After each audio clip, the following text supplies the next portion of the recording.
Welcome students in दीक्षांत edutech.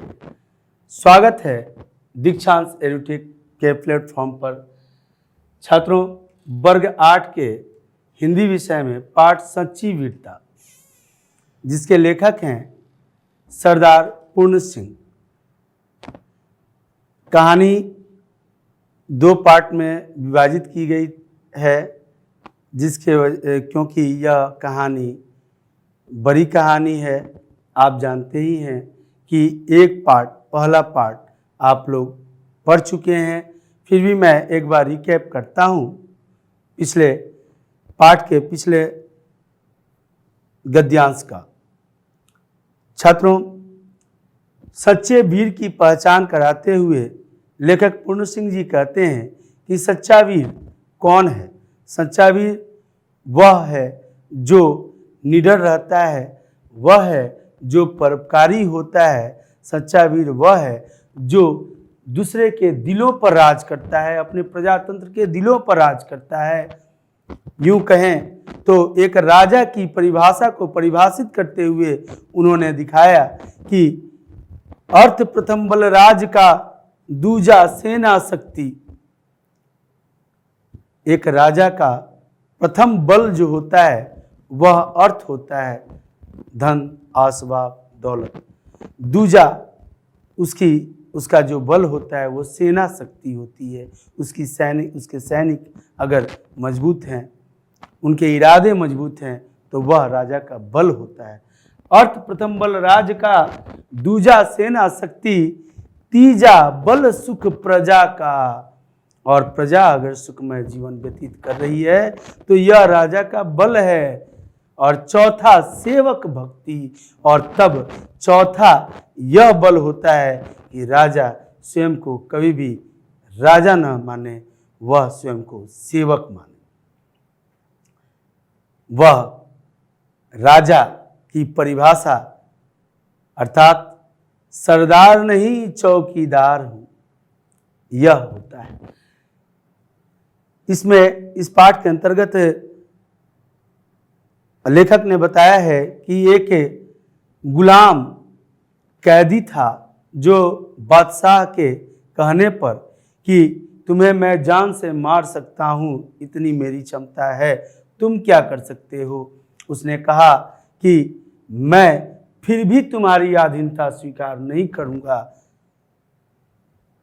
और यह बात कहते ही दुनिया के तमाम बादशाहों के हद को उसने दिखला दिया कि आप कर ही क्या सकते हो, आप मेरा जान ले सकते हो, लेकिन मैं फिर भी अगर तुम्हें अपना राजा न मानूं तो कैसे भला अपना मनवा सकते हो। कुल मिला के लेखक ने उसमें यह सिद्ध करने की कोशिश की है कि राजा वो नहीं जो बंदूक और गोली से हुकूमत करता हो, राजा वो है जो प्रेम, सहानुभूति और दिल पर राज करता हो, लोगों के अपनी बोली से राज करता हो। आइए छात्रों, आगे इस पाठ में कुछ मुख्य बिंदुएं हैं जिन्हें उदाहरणार्थ हम देखते चलते हैं। एक भेड़ चराने वाली और सतोगुण में डूबी हुई युवती कन्या के दिल में जोश आते ही फ्रांस एक भारी शिकस्त से बच गया। एक चरवाहन थी जो भेड़ चराती थी फ्रांस के बाहर, और फ्रांस में भुखमरी की स्थिति छाई हुई थी। वैसी स्थिति में सिर्फ और चारों तरफ से घिरा हुआ था दुश्मन सैनिकों से। उस समय उसके जज्बात जो थे वह सतोगुण में डूबी हुई अर्थात सत्य के गुण की धारक थी। वह युवती कन्या के दिल में जब जोश आया तो फ्रांस एक भारी शिकस्त से बच गया। फ्रांस अपने अस्तित्व को बचाने में सफल हो गया। यह देश के एक नागरिक, एक सच्चे वीर की इतनी बड़ी क्षमता होती है कि वह अपने पूरे देश को बचा सकता है। अपने देश में, इस भारत में तो ऐसे कई नाम हैं, पूरी लिस्ट है, सूची है, कहते कहते शाम हो जाएगी। ऐसे वीरों की कई ऐसे जिनके वीर गाथाएं कहते जबान नहीं थकता, सुबह से शाम हो जाए वह बंद नहीं होता। ऐसे कई वीर हुए हैं और उस देश के हम वासी हैं जिस देश में वीरता परम ध्येय माना जाता है, वह भारत ही तो है। अपने आप को हर घड़ी और हर पल महान बनाने का नाम वीरता है। महान बताने का नहीं, महान बनाने का। और महान बनाने का यानी कि किसी कार्य को हम बेहतर तरीके से, कितने बेहतर तरीके से करते हैं, वही हमारी महानता सिद्ध करता है और वही हमारे वीरता सिद्ध करता है। वीर अपने कारनामों को अपने दिनचर्या में लिखते ही नहीं, दरख्त तो जमीन से रस ग्रहण करने में लगा रहता है। माने वीर अपने कारनामों को अपनी लेखनी से नहीं बल्कि अपने कर्मों से लिखते हैं। और उदाहरण देते हैं लेखक दरख्त का। दरख्त अर्थात वृक्ष। दरख्त तो जमीन से रस ग्रहण करने में लगा रहता है, उसे यह ख्याल ही नहीं होता कि मुझ में कितने फल और लगेंगे और कब लगेंगे। यह वृक्ष को यह पता नहीं होता कि मुझ में फल भी लगेंगे, वो तो जमीन से नमी लेते रहता है और उससे अपने आप को सिंचित कर फल प्रदान करता है। यह नहीं देखता कि उसके कितने फल लगते हैं और कब तक लगते हैं। उसका काम तो अपने आप को सत्य में रखना, सत्य को अपने अंदर कूट कूट कर भरना है और अंदर ही अंदर बढ़ना है। उसे उस चिंता से क्या मतलब है कि कौन मेरा फल खाएगा या मैंने कितने लोगों को फल दिए। यह फल की चिंता नहीं करता। वीर जो होते हैं वो अपने कर्म को ध्यान में रख करके अपने समस्त कार्यों को करते हैं। वह फल की चिंता लेकर के कार्य नहीं किया करते कि मैं ये करूँगा तो ऐसा होगा। मैं मानिए छात्रों, यूँ तो हमारे देश में कई कवियों कहानीकारों द्वारा आलोचनाएं होती रहती हैं, आलोचक भी हैं हमारे देश में और अधिकांशतः या तो किसी नेता का, किसी अभिनेता की परिचर्चा के अंतर्गत उनकी आलोचना करते रहते हैं। लेकिन हमारे जो नेता हैं उनकी आलोचना के अंतर्गत यह देखा जाता है कि चुनाव जीतने के लिए वह हर तरह के हथकंडे अपनाते हैं, लेकिन उसमें सिर्फ उनकी स्वार्थता ही निहित होती है, परमार्थता कहीं दर्शित नहीं होती। अतः वह नेता कहलाने योग्य नहीं, वह तो वीर भी नहीं, क्योंकि वह डरा करके धमका करके अगर अपना उल्लू सीधा करते हैं, अपना काम निकालते हैं, तो वह निसंदेह वीर नहीं, अवीर या स्वार्थी कहे जाते हैं। आइए अगले पंक्ति को देखें। वीरता का विकास नाना प्रकार से होता है। वीरता का विकास एक प्रकार से नहीं, कई प्रकार से होता है। कभी तो उसका विकास लड़ने मरने में, खून बहाने में, तलवार टाप के सामने जान गंवाने में होता है, तो कभी साहित्य और संगीत की वीरता खिलती है। कभी जीवन के गूढ़ तत्व और सत्य की तलाश में बुद्ध जैसे देवता वीर हो जाते हैं। छात्रों, साहित्य की वीरता क्या झलकाती है। मैथिली शरण गुप्त जी की एक कविता है कि विचार लो कि मर्त हो न मृत्यु से डरो कभी। यह विचार लो कि मरना तो है ही, तो मृत्यु से क्या डरना। विचार लो कि मर्त हो न मृत्यु से डरो कभी, मरो परंतु यो मरो कि याद जो करे सभी। मरा नहीं वही कि जो जिया ना आपके लिए, माने अपने आप के लिए जो जीता नहीं वह कभी नहीं मरता। मरा नहीं वही कि जो जिया ना आपके लिए, वही पशु प्रवृत्ति है जो आप ही चरे। वही पशु की प्रवृत्ति है, वह पशुता है जो स्वयं के लिए कार्य करे, परोपकारी नहीं, परमार्थी नहीं, वह तो स्वार्थी होता है। वह मनुष्य कहलाने की योग्यता नहीं रखता। माखनलाल चतुर्वेदी जी की वीर गाथा के अंतर्गत एक फूल की, एक पुष्प की अभिलाषा, चाह नहीं मैं सुरबाला के गहनों में गुथा जाऊं। चाह नहीं मैं प्रेमी माला के विध प्राणी को ललचाऊं। चाह नहीं मैं देवों के शीश पर चढ़ अपने भाग्य पर इठलाऊं। तो क्या चाह है उस पुष्प की? तो चाह प्रकट करता है पुष्प कि मुझे तोड़ लेना बनमाली, हे वन के माली तुम मुझे तोड़ लेना, और मुझे तोड़ लेना बनमाली, उस पथ पर तुम देना फेंक, मातृभूमि पर शीश चढ़ाने जिस पथ जाए वीर अनेक।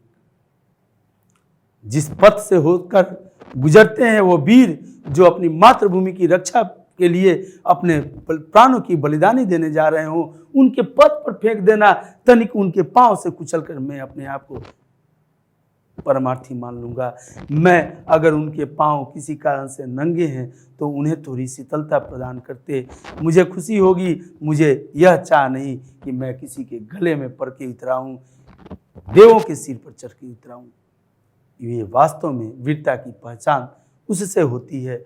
वीर वो नहीं जो स्वार्थता को दर्शाते हैं। वीरता हमेशा निराली और नई होती है। वीरता कभी पुरानी नहीं होती। नयापन भी वीरता का एक खास अंग है। वीरता की कभी नकल नहीं हो सकती, जैसे मन की प्रसन्नता कभी उधार नहीं ले सकता।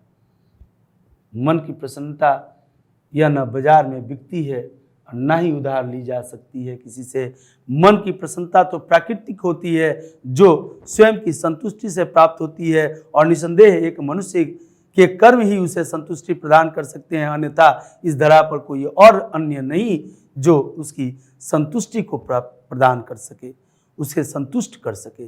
संतुष्टि उसे प्राकृतिक तौर तरीके से उसे अपने कर्म के साथ ही प्राप्त हो सकती है। उसका मन सबका मन हो जाता है। वीर पुरुष का दिल सबका दिल हो जाता है। उसका मन सबका मन हो जाता है। उसके विचार सबके विचार हो जाते हैं। सबके संकल्प उसके संकल्प हो जाते हैं। उसका बल सबका बल हो जाता है। वह सबका और सब उसके हो जाते हैं। वीर ऐसे होते हैं जो चलते हैं तो अकेले दिखते हैं, लेकिन पीछे न मुड़ने के बावजूद भी सैलाब उमड़ पड़ता है। वीर अपने अगाध प्रेम के साथ, अपने अगाध वीरता के साथ वह दंभ को नहीं पालते, वह तो दंभ का नाश करने वाले होते हैं। वीरों के बनाने के कारखाने नहीं होते, ये तो स्वयं से विकसित होते हैं। वे तो देवदार के दरख्तों, देवदार के पेड़ों की तरह जीवन के अरण्य, अरण्य का अर्थ होता है वन, जीवन के अरण्य में, वन में खुद ब खुद पैदा होते हैं और बिना किसी के पानी दिए, बिना किसी के दूध पिलाए, बिना किसी के हाथ लगाए तैयार होते हैं। दुनिया के मैदान में अचानक ही सामने आकर वे खड़े हो जाते हैं। उनका सारा जीवन अंदर ही अंदर होते हैं। बाहर तो जवाहरात की खानों की ऊपरी जमी की तरह कुछ भी दृष्टि में नहीं आता। वीर की जिंदगी मुश्किल से कभी कभी बाहर नजर आती है। वीर कभी अपने आप को दर्शाता नहीं कि मैं वीर हूं, कभी बखान नहीं करता कि मैंने ये किया, वो किया, वो किया, वैसे किया, कभी किसी को दिखाने की कोशिश भी नहीं करता। इसीलिए तो वीर को कोई जन्म नहीं देता, वीर स्वयं से जन्म लेता है, देवदार के वृक्ष की तरह। आइए छात्रों, वह लाल गुदरियों के भीतर छिपा रहता है। गुदरिया अर्थात कपड़े, फटे पुराने जो कपड़े होते हैं उनको गुदरी कहा जाता है। वह लाल गुदरियों के भीतर छिपा रहता है। कंदराओं में, छोटी छोटी झोपड़ियों में बड़े बड़े वीर महात्मा छिपे रहते हैं। वो लोग दुनिया को दिखाते नहीं, न दुनिया के सामने आना चाहते हैं। पुस्तकों और अखबारों को पढ़ने से या विद्वानों व्याख्यानों को सुनने से तो बस ड्राइंग हॉल के वीर पैदा होते हैं। कह रहे हैं लेखक कि पुस्तक की में वीरता की गाथा पढ़ने वाले, अखबारों से वीरता की गाथा गाने वाले, ये सिर्फ ड्राइंग हॉल के वीर होते हैं। वीर वास्तव में तो वो होते हैं जो आगे बढ़ करके काम करते हैं। उनकी वीरता अनजान लोगों से अपनी स्तुति सुनने तक खत्म हो जाती है। असली वीर दुनिया की बनावट और लिखावट के मखौलों के लिए नहीं जीते, तो वो किसके लिए जीते हैं? वह बनावट के लिए या किसी के लिखने के लिए नहीं जीते, वह तो कर्म में विश्वास रखते हैं और अपना कर्तव्य निभाने में विश्वास रखते हैं। बेचारी मरियम का लाडला, मरियम कौन? यीशु की माँ। मरियम का लाडला, लाडला पुत्र को कहा जाता है। खूबसूरत जवान, अपने मद में मतवाला और अपने आप को शहंशाह हकीकी कहने वाला ईसा मसीह क्या उस समय कमजोर मालूम होता है जब भरी सलीब उठाकर कभी गिरता, कभी जख्मी होता है और कभी बेहोश हो जाता है। कोई पत्थर मारता है, कोई ढेला मारता है और कोई थूकता है। किसके ऊपर? मरियम के लाडले पर। कभी जख्मी होता है और कभी बेहोश हो जाता है, मगर उस मर्द का दिल नहीं हिलता। कुछ क्षुद्र हृदय और कायर होता तो कोई क्षुद्र हृदय या कायर होता तो अपनी बादशाहत के बल की गुत्थियां खोल देता और संभव है कि एक निगाह से उस सल्तनत के तख्ते को उलट देता और मुसीबत को टाल देता। परंतु जिसको हम मुसीबत जानते हैं उसी को वह मखौल समझता है। वह मुसीबत नहीं समझता, उसे मजाक समझता है। और उनके लिए यह बातें कही गई थी, सीली ऊपर सेज पिया की, सीली ऊपर सेज पिया की, सोने दो मीठा मीठा नींद है आती। अर्थात सीली ऊपर सेज पिया की, जो सीली उसे उन्हें बांध दी गई थी, क्रॉस मार्क जिस पर ईसा को बांध दिया गया था, बड़े बड़े कांटी से छिद्र कर दिया गया था उनके हाथ और पाँव में, उनको ठोक दिया गया था उस कील में। और उसमें कहा जा रहा है उनके लिए लेखक द्वारा कि सीली ऊपर सेज पिया की, पिया अर्थात ईश्वर देवदूत, सोने दो मीठा मीठा नींद है आती।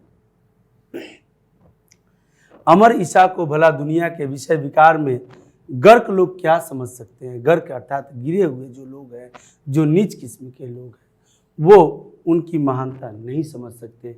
लेखक कहते हैं अगले पंक्ति में कि अगर 4 चिड़िया मुझे फांसी का हुक्म सुना दे और मैं उसे सुनकर रो दूं या डर जाऊं तो मेरा गौरव चिड़िया से भी कम हो जाए। जैसे चिड़िया मुझे फांसी देकर उड़ गई, वैसे ही बादशाह और बादशाहतें आज खाक में मिल गई। सचमुच ही वह छोटा सा लोगों का सच्चा बादशाह है। चिड़ियों और जानवरों की कचहरियों के फैसले से जो डरते या मरते हैं, वे मनुष्य नहीं हो सकते। चिड़ियों या जानवरों का अर्थ ये कि जो स्वार्थी व्यक्तियों के कचहरियों, उनके समझौतों से जो डरते हैं, वह मनुष्य नहीं होते। मनुष्य तो वह होते हैं जो वीर होते हैं, और वीर वह होते हैं जो अपनी बादशाहत खुद जीते हैं। राजा जी ने जहर के प्याले से मीराबाई को डराना चाहा। मीराबाई जिनके पति का देहांत हो गया, राजवाड़े परिवार से आती थी, लेकिन उनके ही परिवार वाले कुछ लोग उन्हें मृत्यु देना चाहते थे, उन्हें मार देना चाहते थे। उन्होंने जहर का प्याला उन्हें दिया, लेकिन उसे उन्होंने ईश्वर का प्रसाद मानकर पी लिया और उन्हें कुछ नहीं हुआ। मगर वह रही सच्चाई, मीरा ने इस जहर को भी अमृत मानकर पी लिया। वह शेर और हाथी के सामने गई, उसे शेर और हाथी के पास भेज दिया गया था, मगर वह रे प्रेम, मस्त हाथी और शेर ने देवी के चरणों की धूल को अपने मस्तक पर लगा लिया। नहीं मार पाए। आत्मविश्वास था उस वीरांगना में और अपना रास्ता लिया। इस रास्ते वीर पुरुष आगे नहीं पीछे जाते हैं, अंदर ध्यान करते हैं, मरते नहीं मारते नहीं मरते हैं। वीर क्या टीन के बर्तन की तरह झट गरम और झट ठंडा हो जाते हैं? नहीं, ये तो धीर और गंभीर होते हैं। यह जल्दी गर्म नहीं हो सकते, चाहे कुछ भी हो जाए इनकी गर्मी नहीं दिखती। सदियों नीचे आग जलती रहे तो भी शायद ही गर्म हो, और हजारों वर्ष बर्फ जमती रहे उनके ऊपर तो भी क्या मजाल जो उसकी बानी तक ठंडी हो जाए। उसे खुद गर्म और सर्द होने से क्या मतलब उसको दीन दुनिया और सांसारिक भोग विलास से उसे मतलब नहीं रहता, उसे तो अपने कर्तव्य से मतलब रहता है। अर्थात वीर जो कर्तव्य निष्ठ होते हैं वो होते हैं। जब कभी वीरों का हाल सुनते हैं तब हमारे अंदर भी वीरता की लहर उठती है और वीरता का रंग चढ़ जाता है, परंतु वह चिरस्थायी नहीं होता। इसका कारण सिर्फ यही है कि हम में भीतरी दृढ़ता का मलबा नहीं होता। हम सिर्फ ख्याली महल उसके दिखलाने के लिए बनाना चाहते हैं। अर्थात जब भी हम वीरों की गाथाएं सुनते हैं तो हमारे अंदर एक वीरता जाग उठती है, पनप उठती है, और हम स्वयं को भी उसी मार्गदर्शन पर लेकर चलना चाहते हैं। हम भी वो से वीर लगते हैं। कई छात्र फिल्में देख करके अपने आप को उस हीरो से कम नहीं समझते हैं। वो क्षणिक होता है, वह पल भर के लिए होता है, फिर तनिक समय के बाद वह नष्ट। वीर टीन के बर्तन का स्वभाव छोड़कर अपने जीवन के केंद्र में निवास करो। लेखक क्या कहते हैं, ध्यान देने की बात है कि टीन के बर्तन का स्वभाव छोड़कर, टीन का बर्तन अर्थात जो तनिक सी लौ मिलने से आग की गर्म हो जाना और पुनः ठंडक प्राप्त होने पर तुरंत ठंडा हो जाना, इससे निवृत्त होकर के इससे बाहर निकलने की बात कह रहे हैं कि टीन के बर्तन का स्वभाव छोड़कर अपने जीवन के केंद्र में निवास करो।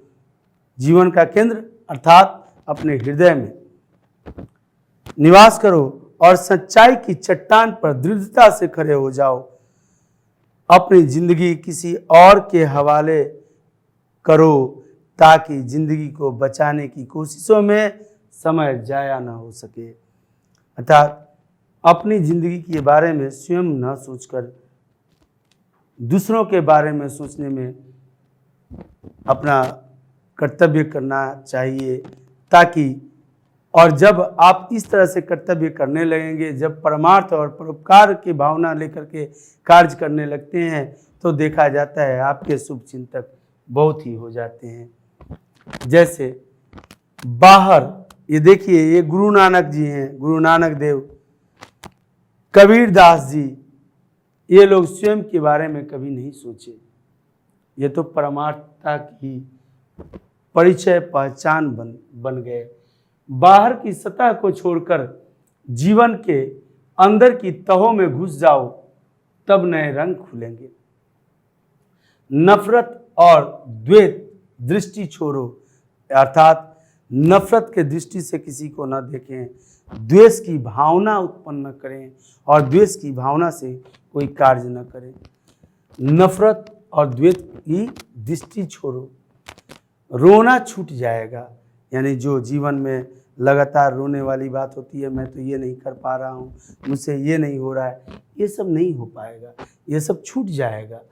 प्रेम और आनंद से काम लो, शांति की वर्षा होने लगेगी और दुखरे दूर हो जाएंगे।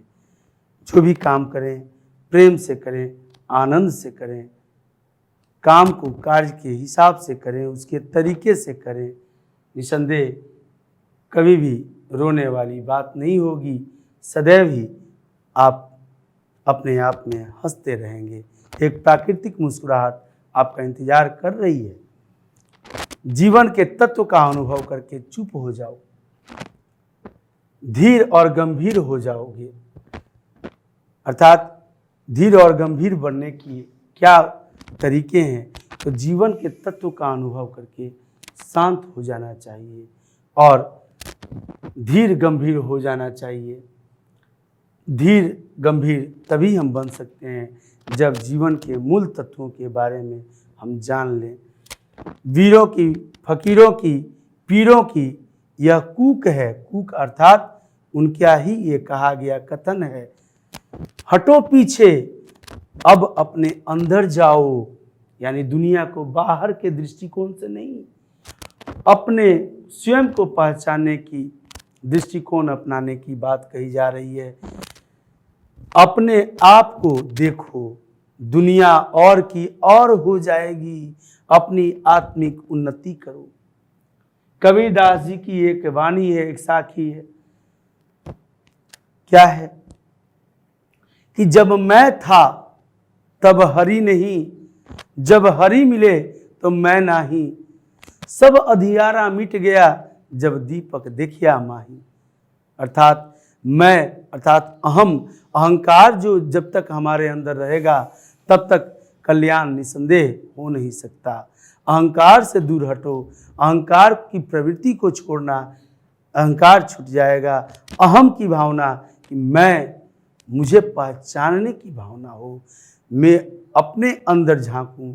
अपने अंदर आप झांकेंगे तो अपने आप को पहचान लेंगे और निसंदेह मन ही वह मंदिर है जहाँ ईश्वर का वास होता है। ईश्वर का वास हमारे विश्वास में होता है और ईश्वर का वास अगर विश्वास में होता है तो निसंदेह अपने अंदर झांकने पर ईश्वर दर्शन होगा और उस ईश्वर दर्शन के बाद आप देखेंगे तो दुनिया और की और हो जाएगी।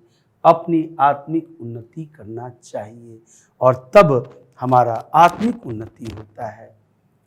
आशा करते हैं छात्रों, आपको वीरता की यह पहचान, वीर बनने का यह तरीका निसंदेह बहुत ही प्रभावित किया होगा और आप में देखिएगा, एक बार जब आप इसे देखे हैं, सुने हैं, समझे हैं तो आपके जीवन पर इसका प्रभाव होगा और उससे प्रभावित होकर आपका जीवन निसंदेह बदलेगा।